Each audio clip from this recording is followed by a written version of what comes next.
Sir বাইদেউসকল, চলিত আগষ্ট মাহৰ দৰমহা কৰ্তন কৰা সন্দৰ্ভত এক বিশেষ শেহতীয়া খবৰ আহিল, যিটো আমি পোনে পোনে আপোনালোকৰ মাজলৈ লৈ আহিছোঁ। ভিডিঅ'টো সম্পূৰ্ণ চাব। আনহাতে নতুনকৈ অহা ছাৰ বাইদেউসকলে কৰ্মচাৰী আৰু পেঞ্চনাৰসকলৰ প্ৰতিটো শেহতীয়া খবৰ পাবলৈ আমাৰ চেনেলটো ছাবস্ক্ৰাইব কৰি নাপাহৰিব। ছাৰ বাইদেউসকলে চাওক, ডেটটো চাওক, একেবাৰে শেহতীয়া ডেট।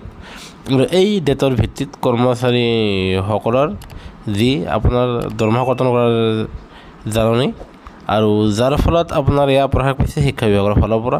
আৰু এই শিক্ষা বিভাগৰ ফালৰ পৰা প্ৰকাশিত এই জাননী মৰ্মে মৰিগাঁও জিলাৰ 874জন শিক্ষক আৰু শিক্ষয়িত্ৰীৰ দৰমহা কৰ্তনৰ প্ৰস্তুতি শিক্ষা বিভাগৰ। আৰু কিয়নো মৰিগাঁও জিলাৰ শিক্ষক কৰ্মচাৰীসকলক শিক্ষা হেতুত 8:30 বাজিৰ ভিতৰতে উপস্থিত নিশ্চিত কৰিবলৈ জনাইছিলে।